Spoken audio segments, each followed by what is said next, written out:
La inundación tiene, entonces, una dificultad adicional, que es, aparte del aumento del nivel del mar, que cada vez más se construye en planicies que son inundables, en zonas bajas. La infraestructura es cada vez más sensible, uno lo ve claramente, por ejemplo, si uno va a Tigre, uno ve que las casas más antiguas están construidas más altas que las más modernas.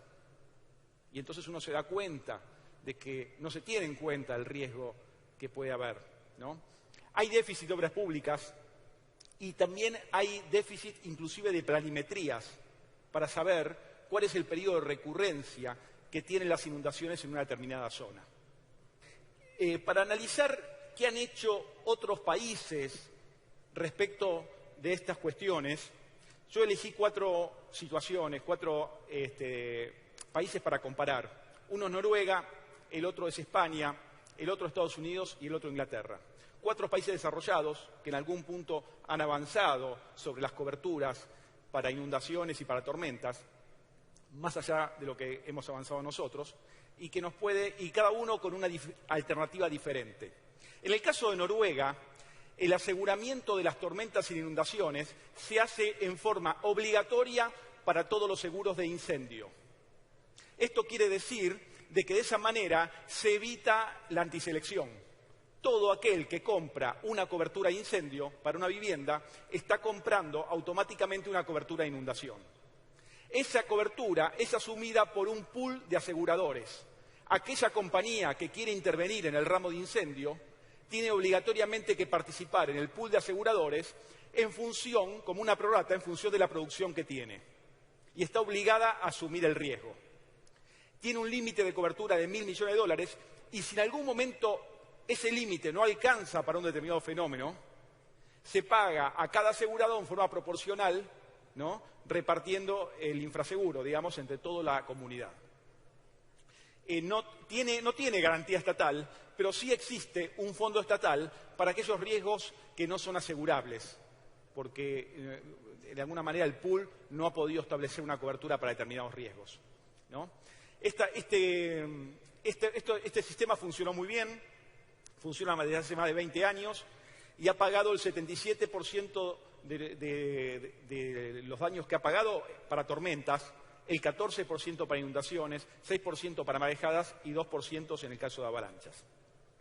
Otra situación parecida, pero un poco distinta, es la de España, que canaliza toda la cobertura, también en forma obligatoria, a través de una empresa, digamos, un ente público, que es el Consorcio de Compensación de Seguros, que se organizó en principio para atender los daños que había provocado la guerra civil.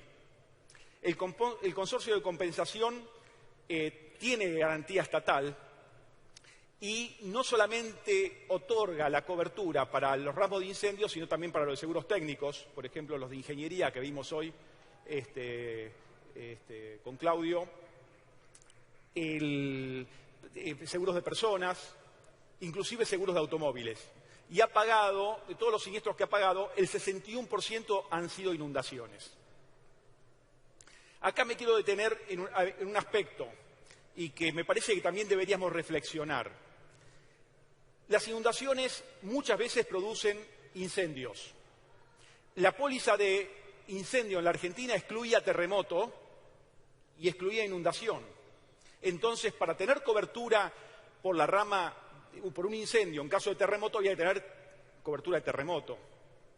Y el caso de inundación es un caso no suficientemente analizado, pero cuando ustedes contratan una póliza de incendio para un riesgo importante y viene con exclusión de inundación, hay que pensar un poco qué pasaría en el caso de un incendio provocado por inundación. El incendio más importante de la historia en la Argentina, en toda la industria de la Argentina, que es el incendio en la refinería de La Plata, producido en el año 2013, justamente cuando fue la inundación en la ciudad de La Plata, es consecuencia de una inundación. Y el daño material más industrial, más importante ocurrido en España, que es la solidificación de las cubas de aluminio en una planta que se llama Inespal, que queda en Badajoz, creo. Gracias. También es consecuencia de una inundación. Entonces, cuando hablamos de inundación, no solamente tenemos que pensar en los daños directos por el agua, sino que también se producen a veces explosiones, se producen incendios, etc. Aparte del caso de España, está el caso de Estados Unidos. Estados Unidos lo hace, las inundaciones las cubre con una empresa que es absolutamente estatal. Las tormentas son cubiertas por empresas privadas en forma independiente y existe abundante cobertura, porque ya como decíamos antes es más fácil porque es más aleatoria. En cambio, las inundaciones, hay una empresa estatal. La empresa estatal otorga la cobertura a los municipios y los municipios cobran la cobertura con los impuestos. Es optativo, algunos municipios aseguran y otros no, pero es obligatorio el aseguramiento para todas aquellas zonas que tienen un periodo de recurrencia de inundaciones menores a 100 años. Inclusive, este fondo destina una parte de su capital a prevenir. O sea, que hay, por ejemplo, al día de hoy, yo entré en la página, me fijé, son 1.100 viviendas que tienen que ser relocalizadas porque están en una zona de muy alta exposición. Y hay 70.000 viviendas a las cuales se requiere que hagan obras de infraestructura, como defensas y desagües, para evitar inundaciones. O sea que el fondo trabaja no solamente en el aspecto del resarcimiento, sino también en el aspecto de la prevención. Y el último caso que vamos a analizar es el caso de Inglaterra, donde ahí es absolutamente privado, no interviene el Estado para nada en el financiamiento, ni lo hace obligatorio el seguro, pero negocia permanentemente la Asociación Británica de Aseguradores con el Estado para que el Estado construya las obras necesarias para que las propiedades puedan ser aseguradas. No se aseguran propiedades que se encuentran en zonas donde hay periodo de recurrencia de inundaciones inferiores a 75 años.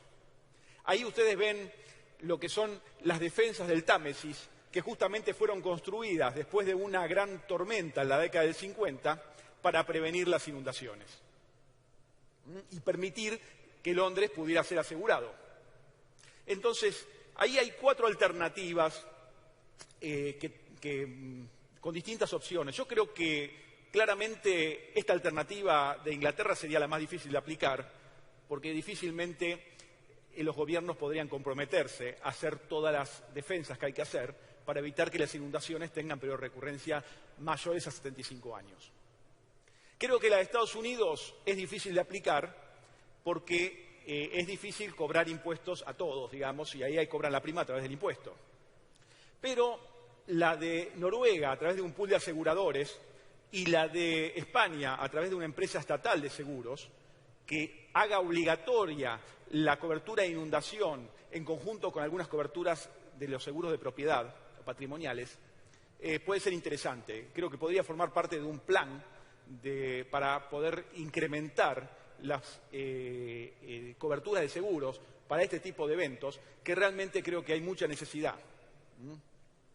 Quién sabe tengamos que esperar que haya un gran siniestro para que suceda, como sucedió el incendio de Londres, ¿no? O lo hemos visto con Cromañón, a partir del cual se requieren algunos seguros de responsabilidad civil, etcétera. Esperemos que eso no suceda, esperemos que podamos generar y de esa manera incrementar los productos que se ofrecen a la población a través del mercado de seguros. El último video, y ya por eso termino, Raúl, nos muestra un caso. Bueno, primero veamos el video y después voy a comentar de qué se trata.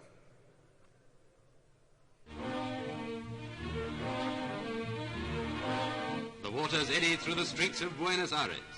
Driven by an 80-mile-an-hour gale which blew out of the south, the Plate River, famous as the graveyard of the Graf's Bay, has overflowed its banks and washed into the city.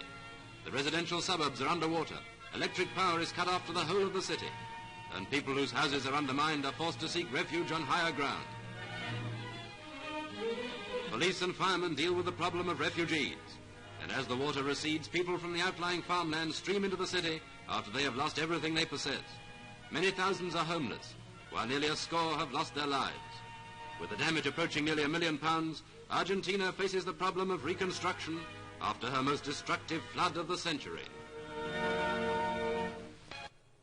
Bueno, lo que acabamos de ver es un video filmado por la BBC en el año 1940, cuando la sudestada en el puerto de Buenos Aires llegó a un nivel de 4,5 metros.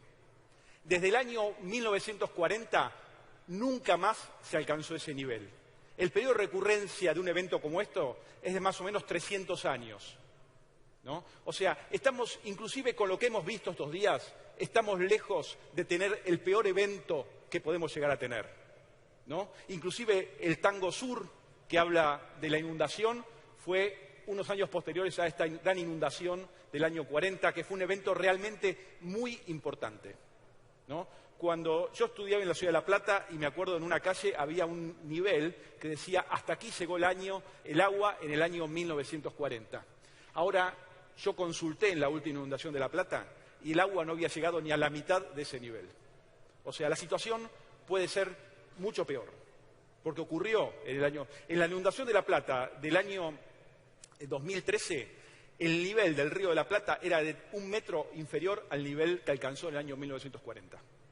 O sea, la sudestada, en simultáneo con grandes lluvias concentradas que produce el calentamiento global, nos puede llevar a situaciones bastante más críticas que las que vimos hasta ahora.